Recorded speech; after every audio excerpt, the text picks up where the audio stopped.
Hey everybody, we remember this guy from a couple videos back.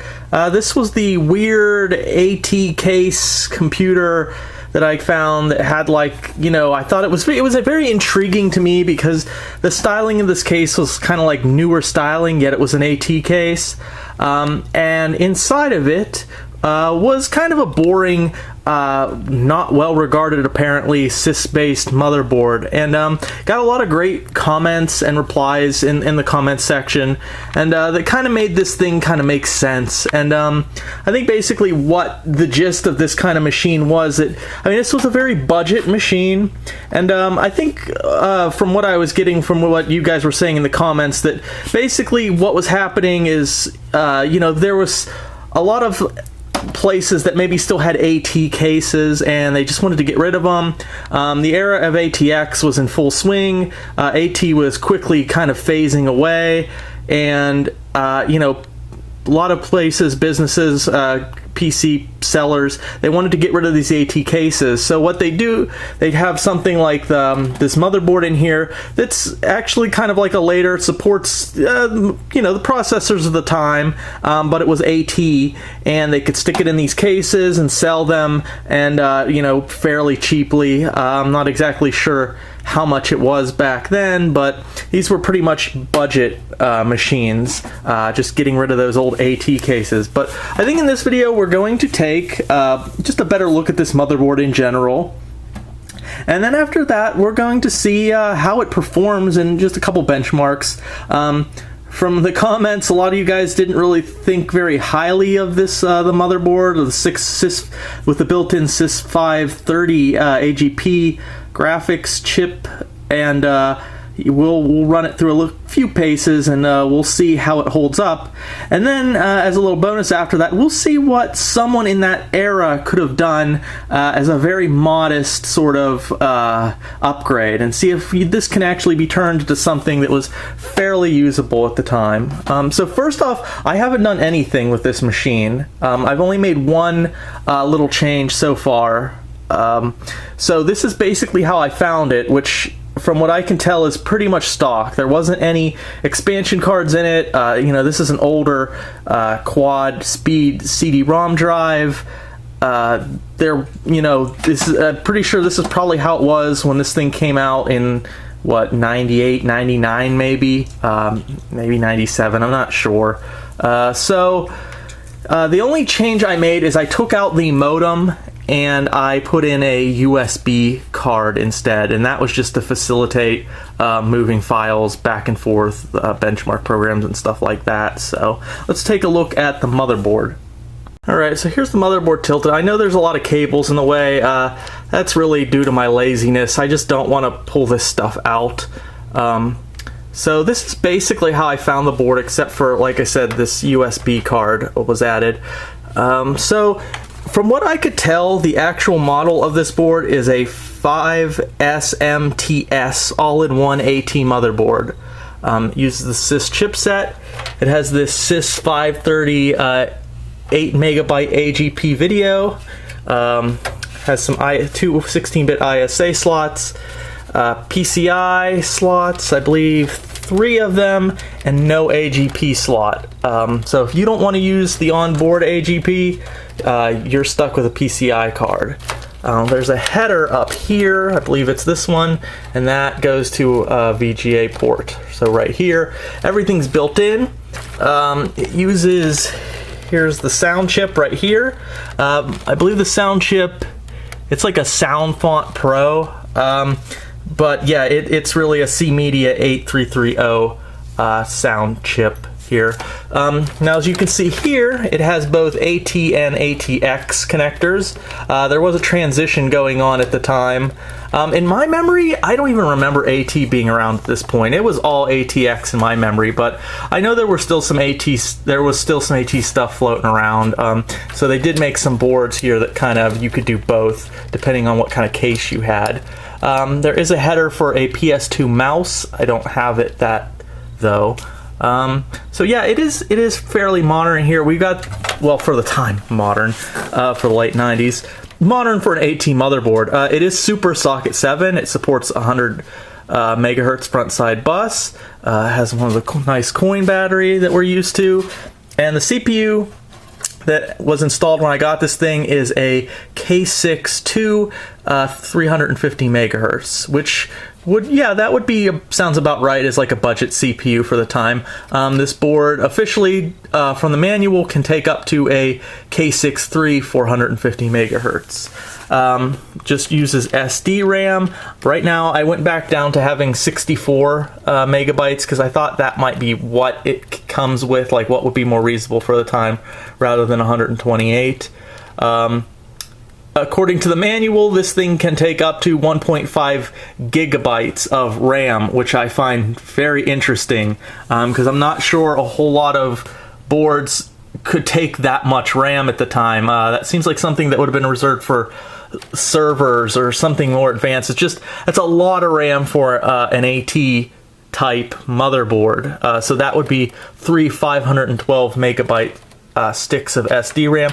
Unfortunately, I do not have 3 512 megabyte sticks laying around, so I can't test that, but that's according to the manual. So let's kind of like take a look at this board and take a look at some benchmarks. I'm really only going to bench kind of games and stuff that were contemporary or like later to see, you know, if you bought this board at, you know, in 99 or 98, you'd probably want to be playing games from that time period, and you'd probably be wanting to use this thing for a few years. So I'm going to try a couple like later Windows 98 era games.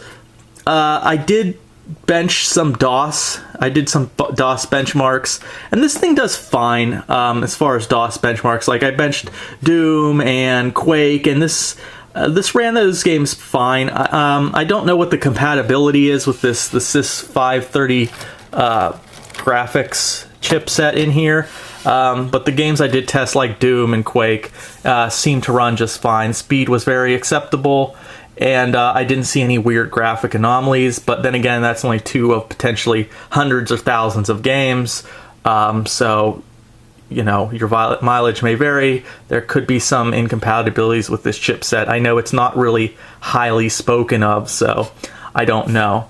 So let's take a look at this thing. Oh, I also want to mention the hard drive here. This is the hard drive that came with it when I picked this up at the thrift. This is a 3 gigabyte hard drive. It's very noisy and it makes a lot of sound, just a lot of clicks and stuff when I'm running this machine. So I don't know. I mean, the performance seems okay, but you know, it might just be noisy, or it could be on its way out. I wouldn't be surprised. For the onboard IDE, we have 2 of them, like you'd expect. Manual says they are Ultra DMA 33, but they are also Ultra DMA 66 capable with the right cable. So we're going to start off here just kind of looking at the BIOS. It's actually kind of a feature-filled BIOS. Here's the auto detect, which works pretty fast. It even it says CD-ROM. Some of them just don't do anything, but that one says CD-ROM. You can adjust the CPU speeds and stuff, base frequency. Mine's 350. All kind of little features here for a budget board. It's kind of nice.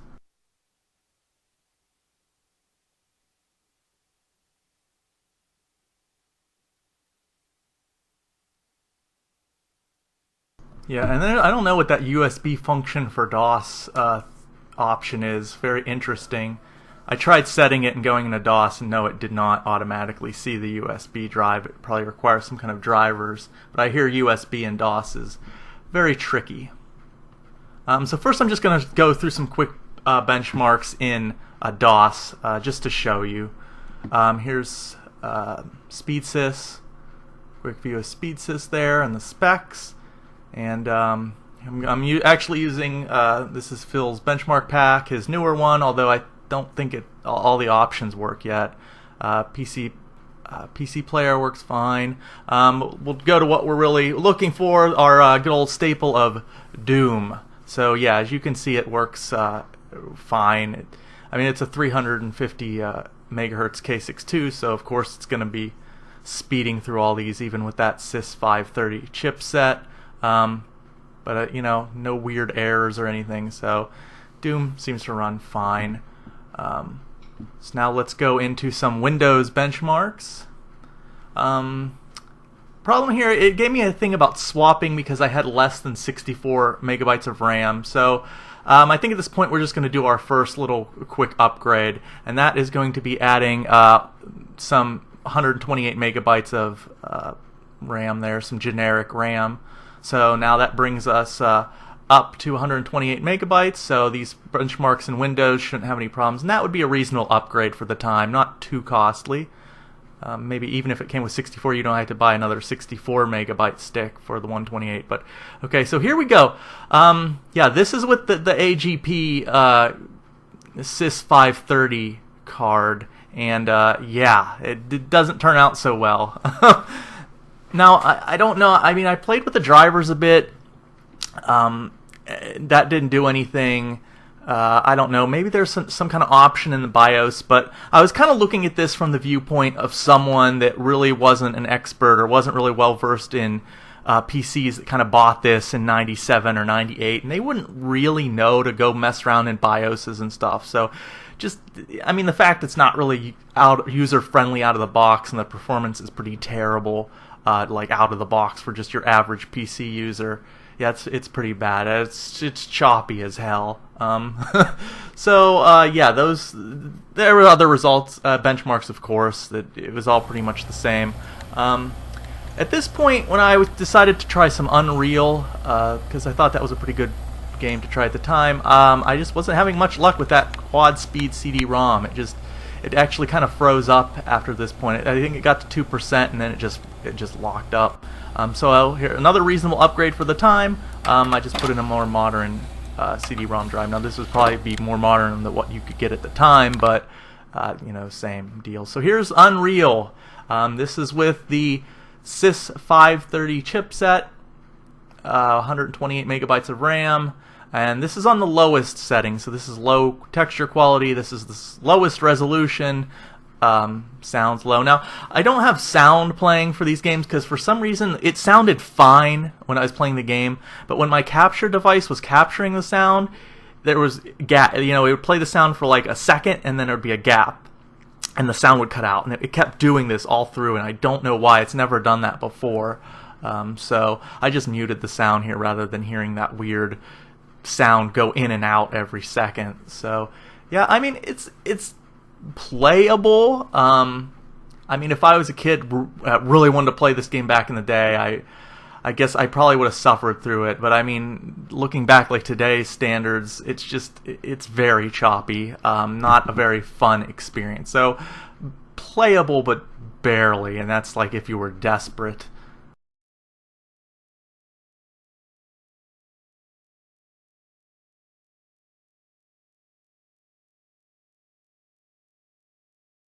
Now for our big upgrade, this is the Voodoo 3 3000, the PCI version. Of course, we're going with the PCI version because there's no AGP slot, and this is a really good option. Now, it would have been a little expensive for the time, but we're looking at it, the viewpoint from, you know, maybe you bought it in 97 or early 98, you've had it a year and a half, you've saved up, you want to upgrade it. Okay, so now we're running 3D Mark 99 and 2000 again. This is with the Voodoo 3 3000, and the results are much better. So yeah, it looks much better. Not a speed demon, of course, but it's well, you know, you saw what the results were with the SIS 530, and this is simply from installing the card and installing drivers. I don't recall which drivers I used, but I tried to use drivers from the time, so they were just like standard 3DFX drivers from, I think, 1999 or maybe 2000. They weren't early, but they were a little bit later. You know, as if I bought this card as an upgrade and came with some drivers. So yeah, much better results with the Voodoo 3 on the PCI bus as opposed to that built-in AGP SIS 530. Again, you know, not super speed demon, but obviously a lot more playable. And here we go. Here's some This is 3D Mark 2000. You know, basically the same thing, actually sort of, kind of, you know, playable. So at this point you may be looking at the video in front of you and saying, gee, that looks a heck of a lot like, you know, the SIS video of Unreal. And you'd be right. Although the Voodoo 3 is installed here, this footage is just running in software mode. I did intend to show this game in Glide and do comparisons, but I just... problem after problem. The computer, for whatever reason, would not let me install the Glide patch for Unreal. I tried a couple different versions from different sources on the internet, and I always got some kind of error installing it, or once it was installed and it would not start. In short, I could not get this game to run in Glide mode with any patch I found, or any revision from any website. So I said, okay, well, it's a little bit later, but I have Unreal Tournament sitting here. Let's try that. Again, game wouldn't even install. It would get to about the same point every time, and then it would get a fail. And that might not be the motherboard itself. It could be any number of things. I mean, it could be the disk. There was a scuff on the disk. I cleaned the disk really well. It still didn't install. It could be the CD-ROM drive, which I kind of doubt that because it worked with everything else. So, I mean, that might have been the disk. A little annoying, but whatever. So then I went, well, how about something like a year earlier? Let's try Quake, and then I'll try, like, you know, GL Quake with the Voodoo card. Quake wouldn't run either. I could get it to run under MS-DOS, but for whatever reason, it would not run in a Windows environment. It would start, and it might have been something with the sound, the sound situation. I don't know. It wouldn't run. It would lock up, and it would actually restart the computer. I tried GL Quake, same thing. So yeah, I couldn't run GL Quake. It was kind of pointless. So yeah, I got really annoyed. I suppose I could have kept going through different games and found one that played, you know, with the SIS and then with the Voodoo 3 to show you a comparison. But yeah, I just kind of said screw it and gave up. Probably not great for the video because I really did want to show some comparisons, but yeah, that's how frustrating this motherboard was to me. I was just sick of playing with it. It was no longer worth my time, and I kind of lost interest. So sorry I couldn't show you a comparison. But yeah, it annoyed the hell out of me. So what do I think of this computer, the SIS 530 chipset, graphics, all that stuff? There are much better machines out there than this. I wouldn't really recommend this motherboard. I mean, the only situation, like maybe if you lived in like a rural area and there wasn't a lot of retro computer stuff around and you just wanted a retro PC for old games, and maybe your neighbor has one of these and they give it to you, or 10 or 15, maybe 20 bucks if you don't really have any options. It's serviceable. It's not bad as, say, a DOS machine. For older DOS games, even early Windows games, seems to perform fairly well. Speed-wise, not really any issues, and that's just the board and everything, the integrated stuff itself. Like I said, there's so many games, it's hard to say what compatibility would be, but from my small amount of testing, it doesn't seem like it would be horrible. So, serviceable as a DOS machine. You know, a fast DOS machine or an early Windows machine. Now, if we did how we kind of did this whole setup and kind of bought this as a discount PC in maybe 97 or 98, yeah, it would have been pretty disappointing. The Voodoo card helped a lot. It made some things that wouldn't run at all before run, made other things run correctly, helped with things like Unreal. But, you know, it's not a magic bullet that will make this thing wonderful. I mean, you can pimp out like a Honda Civic, but it's never going to be a Ferrari. So, yeah, it's not really the greatest PC here. That SIS 530 chipset was just not that great, especially with games that were contemporary, you know, to 98 or 99. There's more things I could have done to this thing. All we did is what I thought would be fairly reasonable upgrades at the time. Upgraded the RAM to 128 megabytes, put in a faster CD-ROM drive. I believe it wouldn't have been this. It probably would have been a slower drive than this, but any drive would have been better at the time probably than that 4-speed. And then we put the PCI Voodoo 3000, Voodoo 3000 in there. And I mean, those helped a lot in combination, the three, but again, it wasn't like a super magic bullet. There's other things we could have done that were kind of, that can be extreme. Or not extreme, you could put in a faster hard drive. If you don't care about error correctness, you could put in a solid state drive. We could have played around and tweaked with the BIOS a little bit more, although I'm not sure if that really would have achieved much. Just different things we could have done to make it a little bit faster, but you can only do so much. It's never really going to be a great speed demon machine when there's so many better options out there.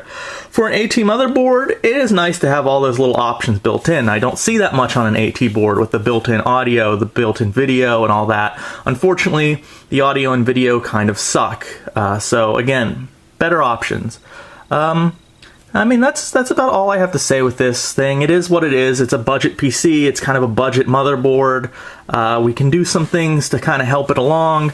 I mean, even if we wanted to go more extreme with a video card, throw in a PCI 5500 or some later PCI video card for even more performance. But, you know, like I said, I wanted to do this as if we were doing this in like 98, 99, that kind of era. If we had actually bought this then, and a year or two had passed and we wanted to do some upgrades to see what kind of performance we could get out of it. But yeah, I would have been disappointed at this thing back in the day, understandably. So that's about all I have to say on this thing. Again, as always, thank you for watching. If you enjoyed this kind of content, please subscribe. I do appreciate everybody. I appreciate your comments and appreciate you watching my videos. So thank you all again.